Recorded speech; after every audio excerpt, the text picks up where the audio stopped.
Rise and shine, everybody. It's nearly 5 a.m. Welcome back to Hamza's Advocacy.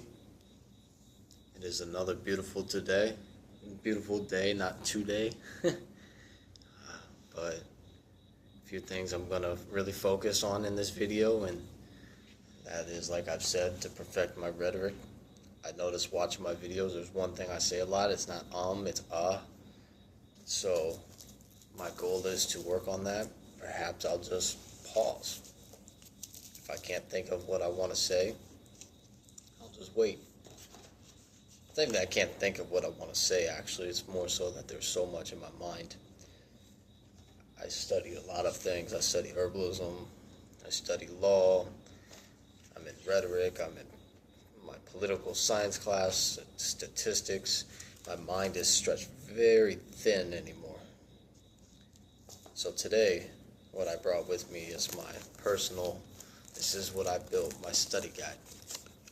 This is what I printed from the website for the 5th District Circuit Courts. Here's the rules of practice for the 5th Judicial Circuit of Illinois. This here is the list of rules for the 5th District Circuit Court. It's pretty impressive, I believe. It's 61 pages. I laminated all of these and everything following after. Laminated, punched holes, and created a study binder. This has Rule 1, Rule 2, Rule 3. So Rule 1 is judicial administration. Rule 2 is jurors' terms of service, summons, and excuse. 3, appearance, time to plead and withdraw. Rule 4, motions. That's pretty cool. I haven't read this yet, actually. So this is something I'm working on. And then we have Rule 5, discovery practice. Rule 6, pretrial procedure. Rule 7, receivers. Rule 8, special rules pertaining to matrimonial cases. Rule 8, special rules pertaining to small claims. That would be a good one to read. Rule 9, settlement of minors or wards. That was Rule 9. Let's see, 4, 5, 6, 7. That's confusing, actually. 1 second. 2, 3, 4, 5, 6, 7. Yeah, that's 8, 9. IX, that's what I thought. Okay, so Rule 10 in the 5th Circuit Judicial is settlement of minors or wards' personal injury claim, wrongful death, or claim under the survival statute. Survival statute, huh? So Rule 11, judgment orders and decrees. 11, cases under advisement. Rule 12, court facilities. Rule 13, special rules pertaining to criminal proceedings. Rule 14, court annex civil mediation. Rule 15, rules of the court, 5th Judicial Circuit. And that's what you have. That's what we have. There's 15 rules. And then, as I said, it gets into 61 pages. Maybe I'll make a video when I'm done with this, and I'll read all 61 pages. Maybe I can break it down into each rule, and that would be really cool. But what I want to start with is the Illinois Judicial Canons. This is a study guide I built. And these are well-typed documents. There we go. Get that glare off of there. Illinois Judicial Canons. And this, we start with Canon 1, Canon 2. So, these are very interesting. Judicial canons is what keeps your judge in line. This is how you go ahead and respond to your judge when your judge is acting and favoritism is being biased. The judge does something off the records and speaks to the opposing party without you being involved. It's highly unconstitutional. It's against the law. It is against the rules of courts. Let's begin with Illinois judicial canons. Canon 1, integrity and independence. Judges must maintain independence from outside influence. They must avoid appearance of impropriety. So, how do you use this? Well, the judge seems swayed by, let's say, in my case, Mercy Housing's attorneys, or shows favoritism. Why would they show favoritism? Well, they're big corporate lawyers, they're bar card attorneys, they're officers of the court. So then we have Judicial Canon 2, impartiality, competence, and diligence. Judges must be fair and impartial. No bias, no prejudice, no discrimination. Must follow law and procedure faithfully. So, judges dismiss. A good example of this is if the judge dismisses argument without ordering law, or without considering law, evidence, or interrupts you, but not the other side. So, again, favoritism, bias. Canon 3, avoid impropriety and ex parte influence. So this is, we're going to get back to no ex parte communication. So what that means is it's private communications, as I was saying, with the opposing party. So no using judicial office for personal gain. So if the judge was to pull the opposing party in the chambers, in his chambers without, or her chambers, his or her chambers without me or you, that it would be against Canon 3. So you would tell the judge that, well, you use this if the judge privately speaks with, per se, Mercy Housing's attorney or staff. And I got more judicial canons. I have actually, I believe somewhere in the next couple of pages, I have examples of how to use this and how to speak in their lingo. So they'll be like, maybe their jaws will drop. I haven't used it, who knows. They might just look at you like you don't know what you're talking about. That's not true. But it is true.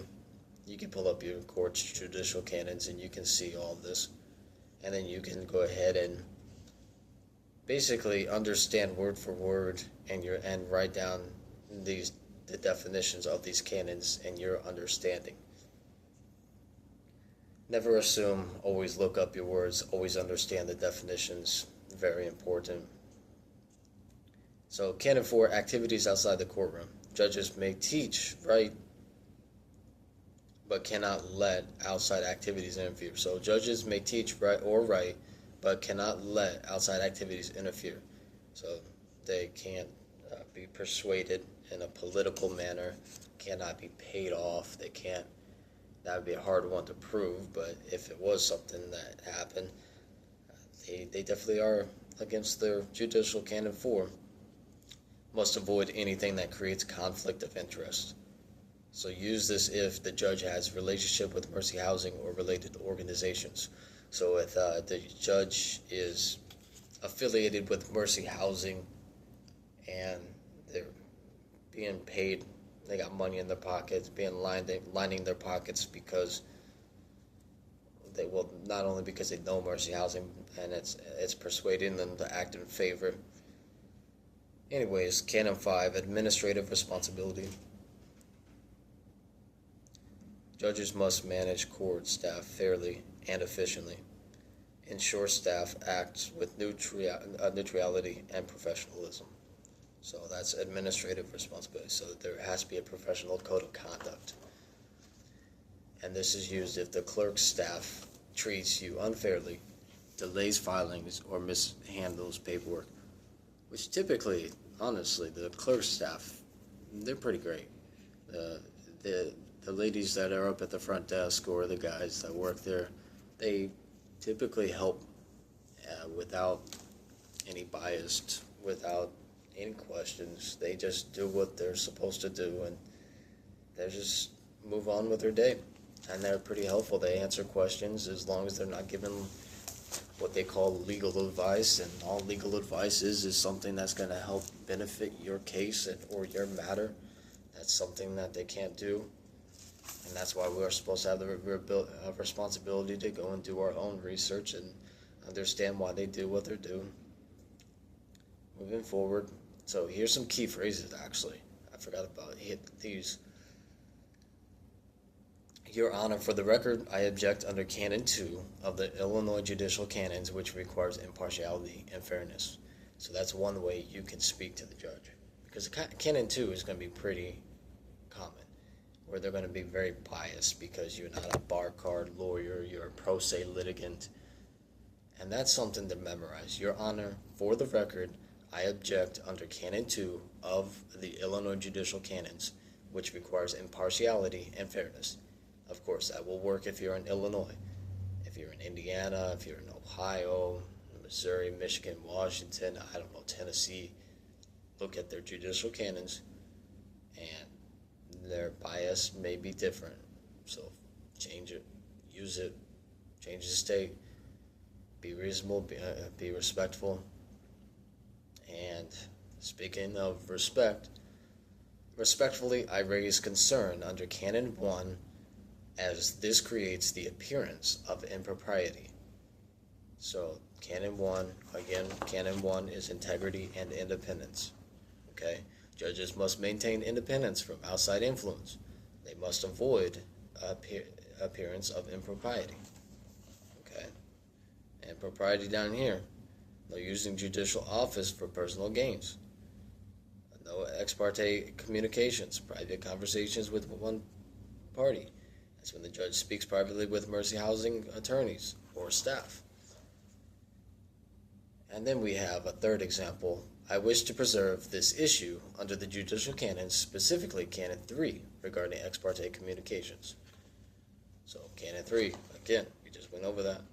Private conversations with one party. You can't do that. There's no favoritism. There's no being biased here.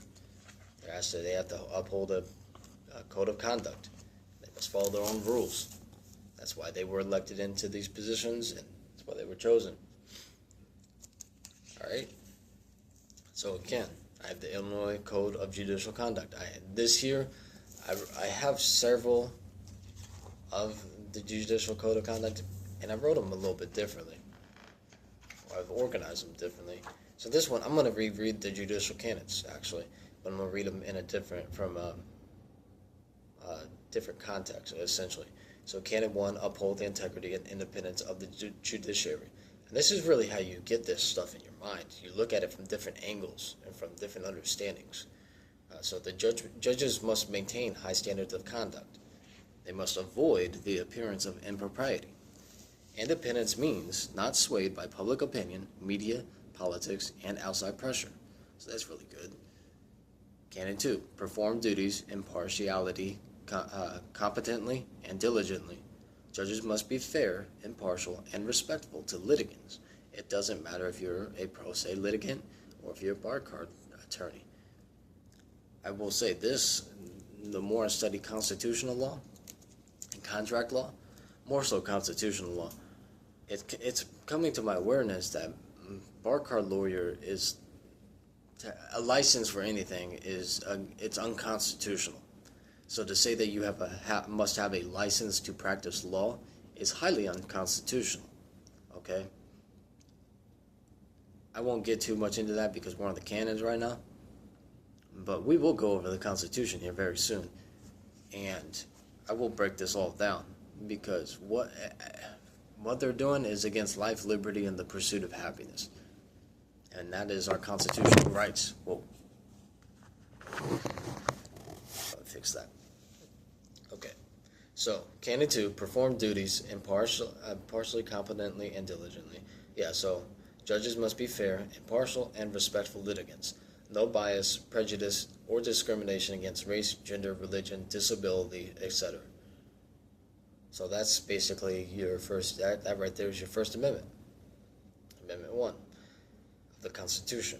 They must follow law and procedure faithfully and not let personal views interfere. So they can't be emotional, they can't let their own personal biased opinions object to whatever it is that you're bringing before them. Canon 3, avoid impropriety and outside influence. Judges cannot use their office for personal advantage. Must avoid relationships or communications that could create conflict of interest. So a conflict of interest here cannot engage in ex parte communications. So again, that's one-sided talks with one party without the other being present. Canon 4, judicial and extrajudicial activities. I keep looking over because I think that somebody might come into this room. There's that again. I'm aware of it, so I hear it. Anyways, I keep thinking somebody. I'm in the gym again, and I just do this because the baby's resting, my fiance's resting, the kids are resting, and I have time in between working out. I did my 60 squats, and I got a little bit more to do, but I'm really antsy to do this and to get these done. Not only for the sake of everybody else's ears, but the sake of my own ears. Again, I like to listen to myself speak. It's how I memorize these things from my own voice. It's how we all should memorize. We should record ourselves if we're trying to remember things, memorize things, and we should listen to them over and over again. And we should drill these things into our minds. Download this information into our subconscious.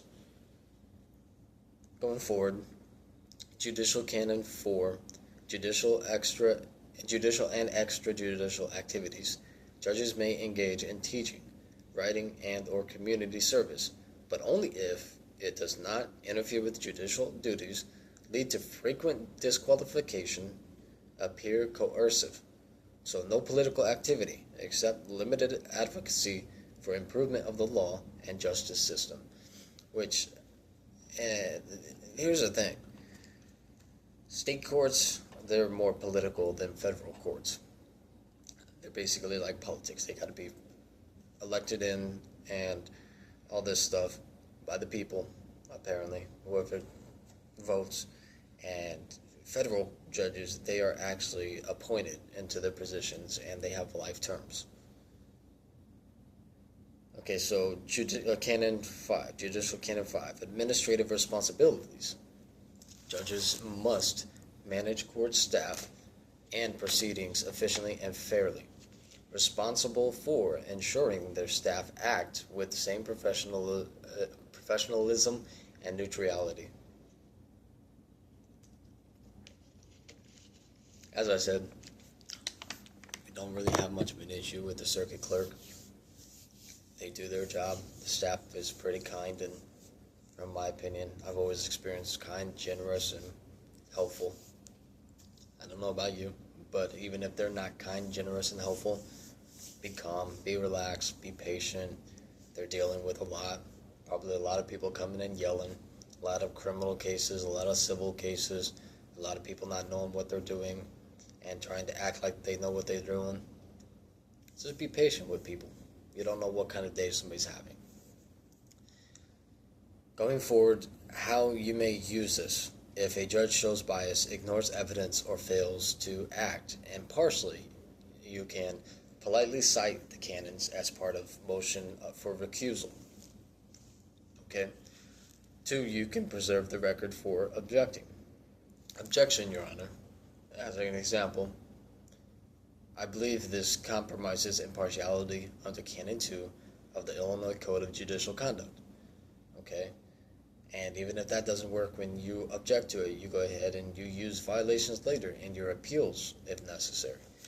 And your appeals is pretty common where your constitutional rights they'll be listened to, they'll be heard. So strategy tips, let's see, what do I have here? Since your case involves since my case involves a landlord-tenant dispute with constitutional overtones, impartiality will be key. So if you have any issues with your landlord disputes, this is, everything's constitutional, really. Just start studying your Constitution, get to know your Constitution very, very well, state Constitution and the United States Constitution. If the judge appears biased towards the big corporate entity over the individual pro se litigant, like I was saying, the canons are the shields. So again, here's some key phrases that can be used. Your Honor, for the record, I object under Canon 2 of the Illinois Judicial Canons, which requires impartiality and fairness. Respectfully, I raise concern under Canon 1 as this creates the appearance of impropriety. wish to preserve this issue under the judicial canons, specifically Canon 3, regarding ex parte communications. So, I think those can be easily memorized. You can definitely build your own phrases off of those canons. It's not like every lawyer goes in there speaking the same phrase. They use the same rules. But create a phrase. Be confident with what you're saying. Be diligent. Be respectful and kind. And just be patient. You don't have to go in there screaming like a sovereign citizen does. You shouldn't go on there screaming like a sovereign citizen does. Those people look crazy when they do that. I looked crazy when I did that. I learned a lot. So here, I have canon plus rule cross map cheat sheet. So I basically have a laws and ethics cheat sheet here.